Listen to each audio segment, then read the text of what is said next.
One of my favorite moments was, it's I think in episode 5, when, close your ears if you haven't seen these episodes yet, but Sherilyn Fenn ends up at a place called One-Eyed Jack's, and she's auditioning for a job there and has to prove her worthiness for the kind of very specialized work they did here. And Harley Payton was the third most important writer on the show after David and I, had come up with this notion. He said, I had a girlfriend who used to be able to eat a cherry and then tie the stem in a knot and then just show it to you. And I thought, that's a great idea for the scene. Let's put it in there. And it came to the shooting it. And Sherilyn had done her homework. And she was actually able to tie it in a knot. It was not a special effect. That was pretty impressive. Mine is, other than getting the opportunity to direct David in a scene, which was great, and Mark completely saving me at the end. I'll never forget that either. I was just, you're just overwhelmed with all this stuff. And I just said, you know what, guys, go get Mark. And Mark came down and sort of took my hand, and it was great.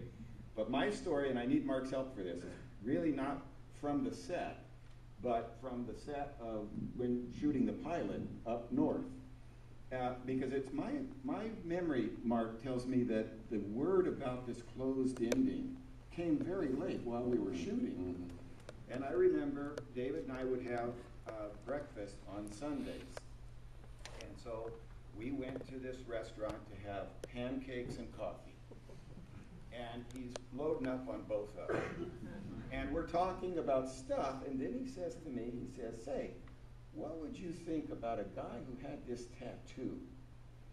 And he didn't like this tattoo very much. And so, to get rid of it, he just cuts his arm off. And I looked at David, I said, I think you had too much syrup.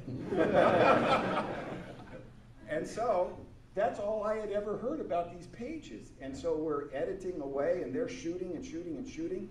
And then one night, like certainly after midnight, that guy comes in, I don't even know his name, and he's got a hand cart and is stacked this high with film. It's like, what is this? We're almost done. We're about ready to come back to LA. So I go over, I've seen no pages. I start opening the film boxes, and I start looking at this nutty stuff about we lived above it. I mean it like it sounds. And pretty soon I'm looking behind me, and I'm thinking I'm going to have to lock the door in here. It's kind of scary.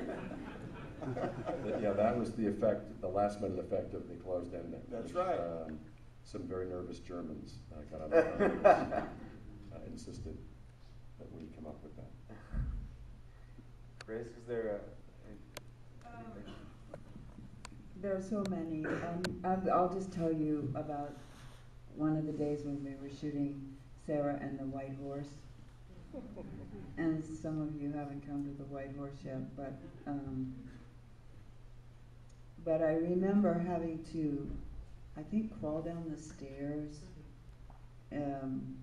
drugged, and then there were long periods where one has to stay on the floor, pretty much in the same position. Why?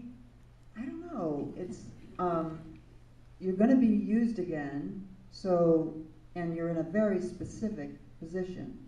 So it's better if you don't just get up and go get a cup of coffee if you don't really have to.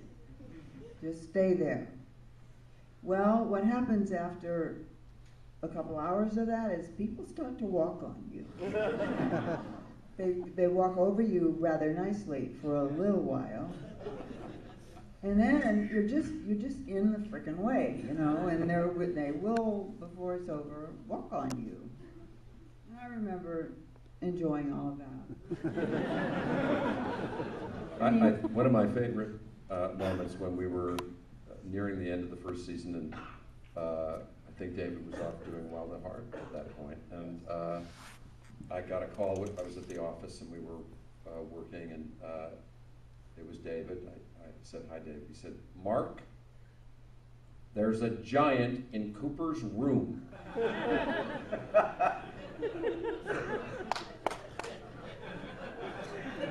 Okay. That was the first I'd heard of the giant. It worked beautifully with everything we had. I said, "Do you know any giants? Because I'm going to have to shoot this tomorrow." He said, "No, but I'm sure you can find one." So, fortunately, Joanna, it wasn't the next day, it was within a couple of days. So things like that would happen. The other one like that was, well, this is another spoiler, but Ears. This is a season 2 thing. Josie, Joan Chen's character, goes away at a certain point, and we thought, okay, she's going to die, and we're going to work this into the story, and this is how it's going to be. And David said, "No, I don't think she's going to go back to Hong Kong. I think she's going to go into a door handle."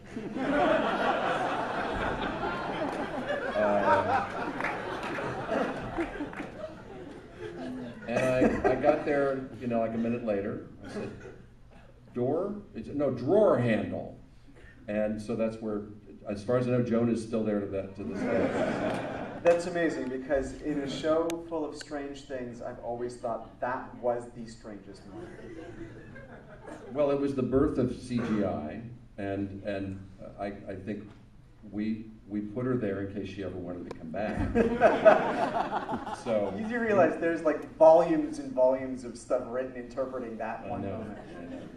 Well, just before I get to the students, really quickly, tell us about the decision to do the reverse shooting for the Red Room. Well, we talked about this. We were obligated to come up with this stupid ending that we thought no one would ever see.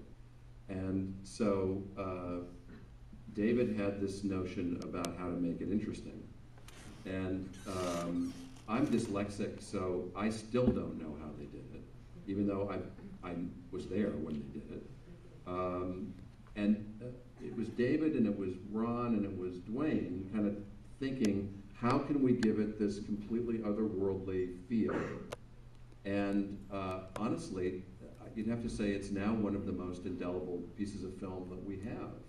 That scene is just like nothing else you've ever seen. There's certainly no mistaking it for anything else. And it's a tribute to David's ingenuity as a director to realize that something like this could work. And as luck would have it, when he went up to Mike Anderson and said, "Mike, this is going to sound really weird, but we want to shoot the scene backwards, and we want you to learn all your lines backwards, so that when we flip everything, it'll look really interesting." He said, "How long do you think it'll take you to do that?" And Mike said, "David, I've been talking backwards since I was 12 years old." He really had. He'd learned this.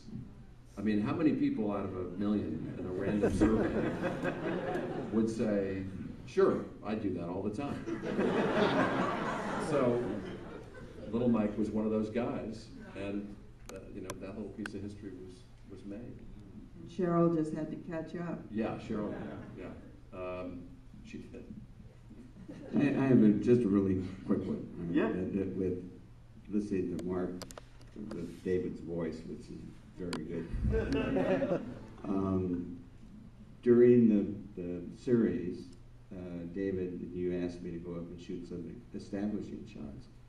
So I had seen some of the footage and been working with David on the pilot, and he said, "Go out and shoot the house and do that and all this other stuff and establish." I said, "Okay." So we went up there, and I started adding all these filters and things and trying to get all this strange look to the film. And we were in a restaurant at lunchtime. It was raining, and as it always does up in Seattle. and someone comes and says, David, what's you on the phone? So I go over to the phone in the restaurant. I said, hi, David. And all he said was, Ron, too weird. Goodbye. So I out-weirded David Lynch.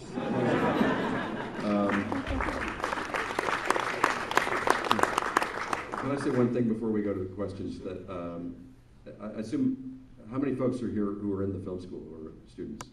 Great. We've thought about this a lot. We've had a lot of history since this all happened, and we've all learned a lot from this experience. And I just wanted to say to you guys who are starting out in the business or hoping to be in the business someday, if this gives you any impetus or hope or encouragement to go your own way, tell your own story. You have the means to do that now better than you ever have before. Instead of getting caught up in the system, instead of going to work for the man, as we used to call him, please know that it's possible. Please know that we did it. Please know that what you do can hang around for a while if you go that way. And just take it from us. It'll make your life better and richer, and you'll meet great people that you'll know for the rest of your life.